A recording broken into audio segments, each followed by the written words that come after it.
En primera plana, Braulio Moro. Bienvenidos a En Primera Plana, una emisión de Radio Francia Internacional en colaboración con la televisión France 24 en español. Un debate agita el mundo de los economistas, la reaparición de la inflación. Un espectro que da miedo a no pocos analistas y a responsables de las instituciones internacionales. ¿Qué es la inflación? ¿Cómo afecta el bolsillo de ustedes? Se lo explicamos aquí en unos instantes en Primera Plana. Para comprender qué tan importante es este tema, qué tan justificado es este temor, cómo puede afectarles a ustedes, qué tan buena o mala es la inflación, saludamos ya a nuestros invitados. Álvaro Zúñiga, doctorante en la Paris School of Economics, además es usted miembro afiliado al Laboratorio Mundial de las Desigualdades. Bienvenido. Así es, muchas gracias. Encantado de estar aquí. Karen Bujes, periodista independiente especializada en el sector turismo. Karen, bienvenida también a Primera Plana. Muchas gracias, Braulio. Un placer. Y finalmente, a distancia, tenemos a Jean-Pierre Duslan, economista de la Universidad París-Est-Marne-la-Vallée, especializado en temas de economía verde. Buenos días, Jean-Pierre. Buenos días, gracias por la invitación a vuestro programa. Vamos a ver qué dicen algunas de las portadas de los diarios internacionales sobre este espinoso tema. Abrimos con el británico Financial Times, quien con grandes letras escribe: el ascenso de la inflación estadounidense pone en duda la visión de la Reserva Federal sobre los precios temporalmente elevados. Al otro lado del Atlántico, el New York Post se agita también y titula con grandes letras: la increíble contracción del dólar, la inflación sube a 5,4%, la peor en 13 años. Finalmente, la revista española Inversión presenta a la directora del Banco Central Europeo, Christine Lagarde, maniatada, acompañada del título «La inflación ya nos vuelve locos». Karen Bujes, ¿asistimos realmente a un rebrote permanente de la inflación que pueda justificar esta expresión de la revista Inversión de que nos pone locos? Bueno, parece que la tendencia con el COVID ha hecho que haya un desequilibrio entre la oferta y la demanda, ¿no? No se estaba previniendo, previniendo que hubiera, en el momento del parón, ¿no?, con el COVID, que hubiera un reajuste después de esa demanda, ¿no? Porque se aumentó el consumo y no estaba preparado. Entonces, en este desequilibrio, la inflación, que no deja de ser que los precios suben tanto para adquirir servicios como productos, se haya vuelto muy inestable. Y entonces Christine Lagarde sí que ha optado por este equilibrio, ¿no?, de ese 2%, ¿no?, de esa tasa de inflación. Vamos a hablar de ello, efectivamente. Efectivamente. Y sí que va a tratar de haber otra reunión, ¿no?, que no pase 20 años para que vuelva a ocurrir. Entonces, no se sabe, hay una incertidumbre grande, no se sabe si va a ser algo permanente, si no, porque al final depende también mucho del tema de la variante Delta con el COVID, la evolución que va a haber también respecto en todos los países, porque solo el 1% de estos países, que sobre todo mi compañero Álvaro va a hablar de ello, entiendo, que están en desigualdad, ¿no?, con bajos o bajos medios ingresos, solo el 1% está vacunado. Entonces esto al final no afecta a nivel global. Y claro, los países ricos, ¿no?, cuando en el G7 decidieron distribuir dosis de vacunación, al final no distribuyeron 11.000 millones de dosis, sino solo 1.000 millones. Vamos a ver los efectos precisamente de esta variante Delta en la situación de la economía internacional y concretamente de la inflación. Vamos a solicitar a Jean-Pierre Duslan, que recuerdo nos acompaña a distancia. Jean-Pierre, ¿qué ha provocado la inflación que vemos brotar a izquierdas y a derechas? Pero en la actualidad ha habido diversos factores, o bien una combinación de estos factores, que han influenciado el aumento de la inflación basado en grandes estímulos fiscales monetarios impulsados por los bancos centrales de cada país, con fines de mantener el consumo y evitar justamente que se produzca este colapso económico. Un estímulo adicional es la subida de los precios, lo que constituye el efecto producto de la vacunación contra el COVID, que puede ser un factor clave para frenar o impulsar una cierta actividad económica. En este sentido, tras la gran caída que vivieron los mercados financieros durante el 2020, cuando estalló la crisis financiera, el repunte inflacionario no solo se está viviendo en Europa, sino que también en América Latina, a medida que avanza la vacunación y se reactiva este consumo. Según el Banco Interamericano de Desarrollo, el BID, La mayoría de los precios de los bienes básicos han aumentado durante el 2021. Esto es influenciado por las importaciones de China, las compras que vienen de Estados Unidos y la recuperación económica en Europa. Y por cierto, los precios de ciertos commodities o productos de América Latina como la soya, el azúcar, el café, el hierro, el cobre y por cierto, muy importante, el petróleo dentro de las materias primas. Gracias, Jean-Pierre. Álvaro, tenemos ya algunos elementos aportados por Karen, por Jean-Pierre. Ahora bien, los temores ligados a esta ola de inflación, por lo que comenta Karen, parecieran contenerse a partir de este rebrote de la inflación. ¿Qué tanto puede afectar efectivamente este posible rebrote a nivel internacional a la recuperación económica y como consecuencia en la inflación? Claro,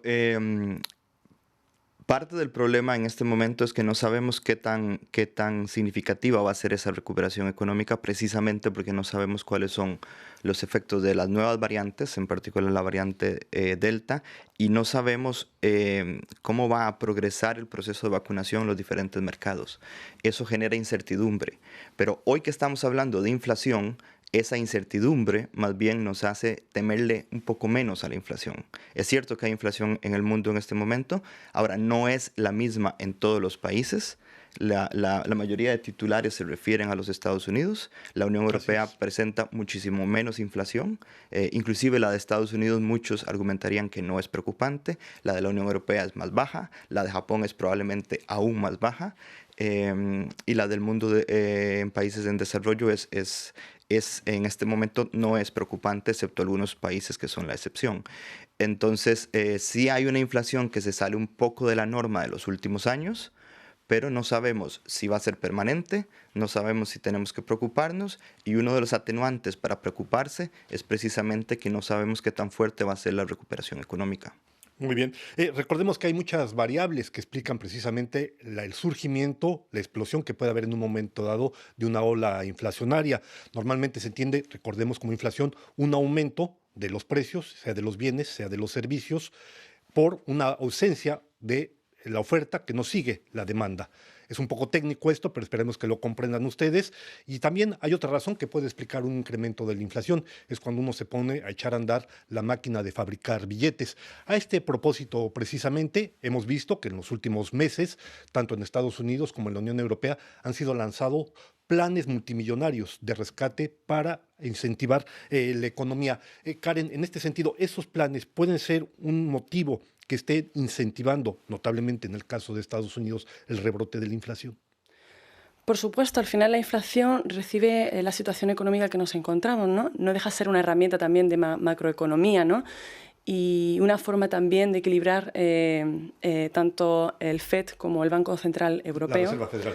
Sí, de equilibrar, ¿no? todo lo que ha pasado de ese desequilibrio, ¿no? Por esta oferta y esta demanda durante la temporada del COVID. Entonces, sí está directamente relacionado, ¿no? Porque hay otras causas también que implican esta inflación, ¿no? Que es las expectativas, ¿no? Que haya a nivel económico, así como también la parte de que haya una previsión de demanda en desigualdad. Entonces, pero esto, la inflación hay que verla como el enemigo, puesto que, como ha dicho mi compañero, en Europa no está del todo elevada y se puede controlar.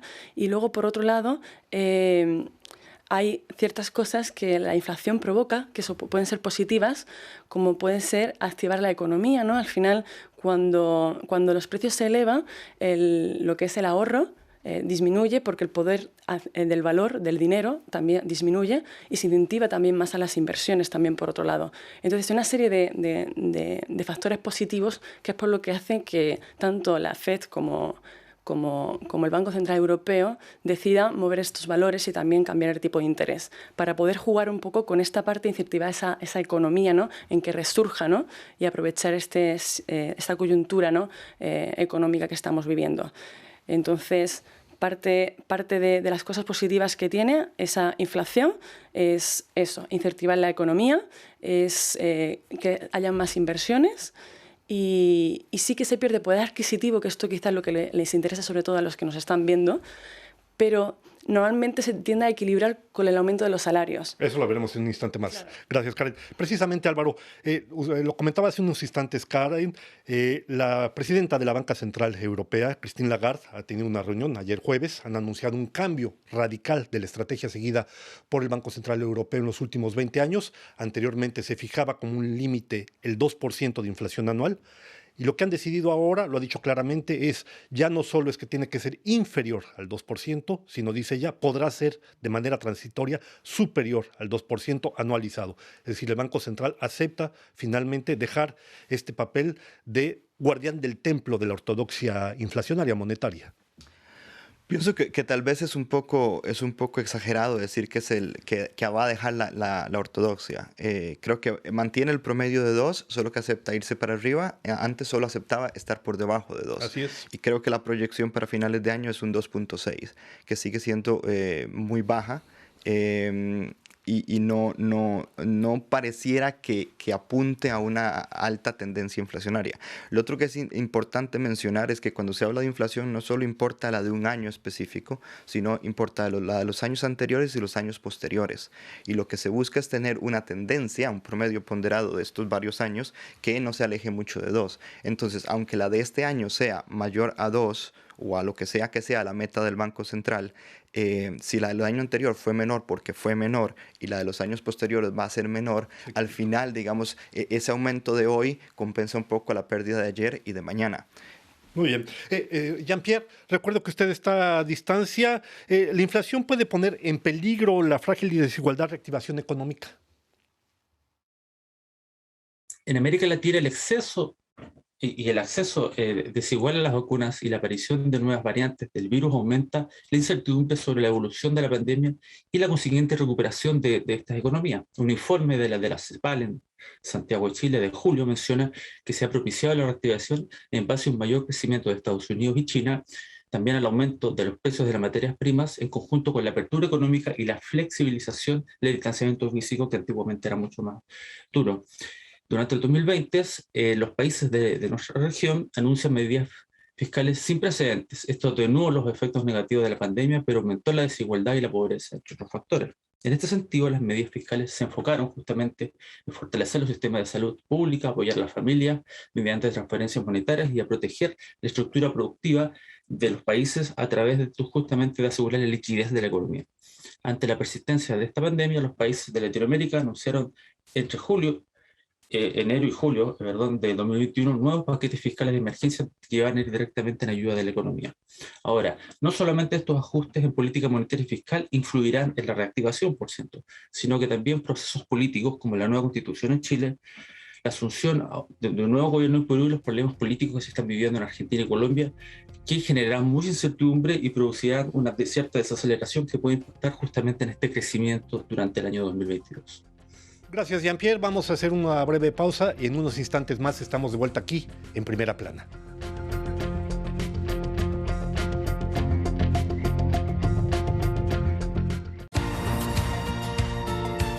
La Médina de Tripoli veut dire beaucoup pour les habitants.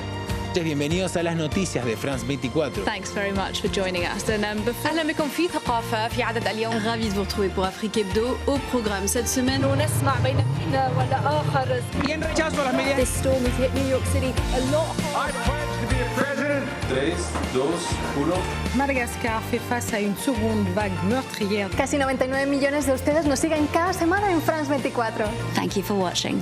Shukran. Gracias. Your confidence means a lot to us. Muchas gracias. شكرا على هذه الثقة. Thank you. Merci du fond de mon cœur.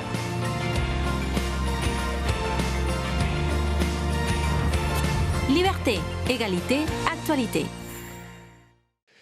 Estamos de vuelta aquí en Primera Plana en compañía de nuestros invitados, Álvaro Zúñiga, doctorante de la Paris School of Economics, miembro afiliado al Laboratorio Internacional de las Desigualdades, de Karen Burges, periodista independiente especializada en temas de turismo, y a distancia Jean-Pierre Ducelin, economista de la Universidad París-Est Marne-la-Vallée, especializado en economía verde. Me gustaría tratar brevemente en esta segunda parte algunos elementos que tienen que ver con la evolución de los precios de las materias primas, las repercusiones en los países menos desarrollados y eventualmente finalmente, si tiempo nos queda, ver un poco las perspectivas de la inflación de aquí a fin de año, incluso a 2022. Álvaro, los precios de las materias primas han subido recientemente en algunos países, países que generalmente son países en vías de desarrollo. Le doy algunos ejemplos. Las materias primas plásticas que sirven para el envasado de productos lácteos han subido hoy 50% en un año, el material para fabricar cartón 20%, el precio de la tonelada de maíz 40% desde el 2020, el trigo 25%, el cobre superó los $10,000 por tonelada en mayo pasado, un récord histórico. ¿Qué tan bueno o malo es esto para la economía de las economías precisamente menos desarrolladas? Claro, es una muy buena pregunta. Antes de responder qué tan bueno o malo, es importante tal vez tomar unos segundos para explicar por qué han subido. Una de las razones por las que ha subido es porque el año pasado bajaron. Entonces hay un efecto de rebote de los precios, que si lo hacemos en una escala interanual, pues vemos que han subido las materias primas. Pero es porque el año pasado, en medio de la pandemia, en este mismo momento del verano del hemisferio norte, los precios estaban muy bajos y ahora la lectura nos da que está muy alto. Eso es una de las razones, no es la única. Hay un problema más estructural que venía desde antes de la pandemia que también es muy interesante.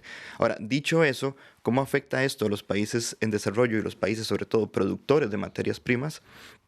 Pues en principio es una cosa buena. Es una buena cosa que el cobre en Chile se pague mejor. Son mayores ingresos para los países. Son mayores ingresos, y eso probablemente se traduciría en cifras macroeconómicas, en una mejora de la producción de esas economías en un momento específico.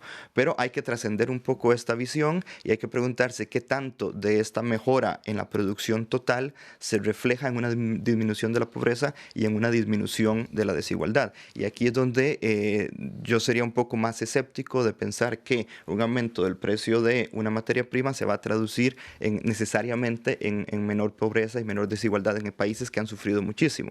Porque hablando de inflación, que es el tema que nos ocupa hoy, quizá más importante en este momento que la inflación para las economías en desarrollo ha sido la pérdida de empleo y la destrucción, digamos, de microempresas que eran los medios de subsistencia de una parte importante de esa población. Entonces, si los mayores precios de las materias primas no se traduce en políticas que o redistribuyan o incentiven esta parte de la economía, en muchos casos informal, yo no veo que vaya necesariamente a disminuir la desigualdad. Gracias, Álvaro. Vamos de nuevo con Jean-Pierre Rousselin. ¿Cuál es su opinión a propósito precisamente de lo que está pasando con esta situación en América Latina, Jean-Pierre Rousselin? Los bancos centrales tienden a incrementar la tasa de interés en los préstamos al consumo, como las tarjetas de crédito, las hipotecas. Esto frena la demanda de productos. El lado negativo de frenar la demanda de productos es que se frenan las industrias, lo cual puede llevar a un estancamiento económico y detener justamente esta tan ansiada reactivación que estamos comentando. Como ejemplo de esto, los bancos centrales de Brasil, Chile, también de Colombia y de México están subiendo las tasas de interés y las seguirán probablemente subiendo durante el 2022. Otra manera de limitar este efecto sería justamente limitar la necesidad de financiamiento del Estado y reducir el déficit fiscal. Esto es muy difícil sabiendo la necesidad de aumentar el gasto fiscal en salud y en otras áreas de la economía de la región.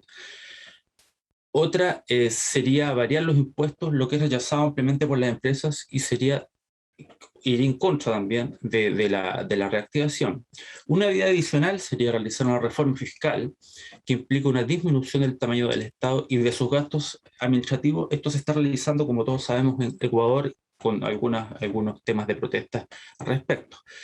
En referencia a la recuperación verde que usted menciona, la realidad es que la recuperación económica global dista mucho de ser una recuperación verde, y solo el 18% de los montos comprometidos en la recuperación son verdes y favorecen el cambio climático, según informaciones de la ONU. Dicho esto, y a mi modo de ver, las finanzas sostenibles son el camino hacia la recuperación económica hasta el futuro, a través de los bonos verdes emitidos, como por ejemplo en Colombia, que lo ha hecho hace un tiempo, para financiar proyectos de energías limpias, también lo relacionado a la reducción de las emisiones, y también el trabajo que se ha empezado a realizar en varios países de la región sobre hojas de ruta de economía circular. Gracias, Jean-Pierre. Pues ahí tienen una pista ustedes, el desarrollo de la economía verde para favorecer precisamente la reactivación de las economías y eventualmente contener los efectos de la inflación. Pero antes que eso, yo quisiera hacer una pregunta a Álvaro, recordando que eres especialista en temas también de desigualdad. Evidentemente, si a alguien afecta el problema de la inflación es a las gentes con menores niveles de ingresos. En el contexto de América Latina en particular, este rebrote que se ve en algunos países de la inflación, ¿qué consecuencias tiene, sabiendo, como lo señalabas, que al mismo tiempo hay un aumento de los precios de las materias primas? Claro, la teoría es muy clara. La inflación la pagan más los pobres y es un impuesto muy regresivo en ese sentido, en que afecta más la canasta de bienes y servicios que consumen los pobres. De hecho, hay un estudio reciente que se hizo para Estados Unidos donde en realidad la canasta adaptada al COVID es aún más, la inflación medida por la canasta adaptada al COVID es aún mayor que la que utilizamos normalmente con la canasta no adaptada al COVID. El precio de la canasta. El precio de la canasta, porque el consumo se ha hecho hacia el lado de los alimentos y ciertos servicios que consumimos en las casas en lugar de otros servicios que ya no consumíamos, y entonces se estima que la inflación es en realidad mayor de la que se había estimado el año pasado. Pero dicho eso, es muy preocupante lo que puede tener es el efecto de esta inflación en América Latina, pero insisto que lo que es aún más preocupante es la pérdida de medios de subsistencia, pérdida de trabajo, pérdida de un mercado informal que durante meses no funcionó, que tiene que ver con las restricciones sanitarias que no nos permitían salir. Todo esto ha sido muchísimo más traumático para las personas que probablemente unos puntos más de inflación que lo que estamos viendo en este momento. Ahora, a la inflación hay que tenerle mucho cuidado y los bancos centrales que están reaccionando, como México, como Brasil, pero también como Sudáfrica o como Rusia, que han subido tasas de interés, lo hacen con justa razón. La inflación hay que temerle porque ya sabemos los efectos muy negativos que tiene sobre precisamente los grupos de menor ingreso. Pero el riesgo de sobrereaccionar es enfriar precisamente la economía, como decíamos hace un rato, y que eso genere, en lugar de inflación, una deflación o un estancamiento de la economía que sería aún más peligroso que un escenario de unos 2 o 3 puntos porcentuales mayor de inflación. Gracias, Álvaro. En todo caso, ya lo tienen ustedes. A la inflación hay que vigilarla como la leche en la lumbre. Karen, una pregunta, decíamos, eres especialista en temas de turismo, hemos visto el tema de las desigualdades, pero sin duda alguna, la inflación como la pandemia han afectado radicalmente, sustancialmente al turismo. Así es, Braulio. Al turismo le afecta todo, es decir, cuando hay una percepción de inseguridad en un país, también le afecta. Cuando hay una percepción de que, en este caso, los precios están más elevados, también le afecta, ¿no?, a las intenciones de viajar. Y todo lo que ha pasado con la pandemia, de hecho, ha sido el detonante de ese desplome que se produjo en marzo del turismo, sobre todo internacional, porque sí que el turismo interno, ¿no?, sí que se ha potenciado un poco más. Y entonces aquí nos encontramos con la Organización Mundial de Turismo, que ha sido rotunda, y lo que nos dice es que hay que apostar por tecnología digital, que lo hemos ido viendo a lo largo de este año. Hay que apostar por aumentar la confianza. ¿Cómo podemos aumentar la confianza de los ciudadanos a viajar? Pues que los países tengan adaptados todas las medidas correctamente. Que las vacunaciones se amplíen, ¿no?, para que esté seguro y que haya una comunicación, sobre todo muy abierta, entre el sector turístico y los ciudadanos respecto a cómo viajar, qué medidas hay. Y aquí también parte de ese empuje lo tienen los gobiernos, ¿no?, de facilitar y de dar esa sensación de confianza. Entonces, la tendencia ahora, el turismo internacional, seguirá estando desplomado, por lo menos parece que hasta el año que viene no va a remontar.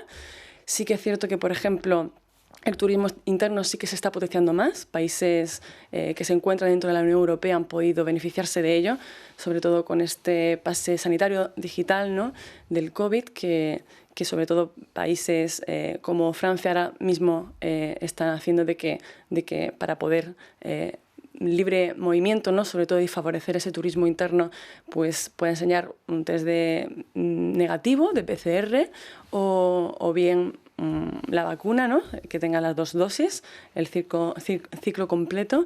Y bueno, todo esto favorece a que el turismo interno por lo menos sí que se está revitalizando, pero la caída del turismo internacional ha sido en un 83% respecto al año anterior, respecto a 2019. Disculpe, que es un poco como estaba en esa situación. Entonces todavía queda trabajo que hacer y Christine Lagarde también ha sido muy contundente respecto a este tema, que hay que potenciar lo que es la vacunación para tener más libertad. Reactivar el turismo, pero en todo caso, por lo que me explicas, en todo momento, en todo caso, por ahora, la inflación no parece ser un factor que afecte al turismo, sobre todo el contexto de la pandemia.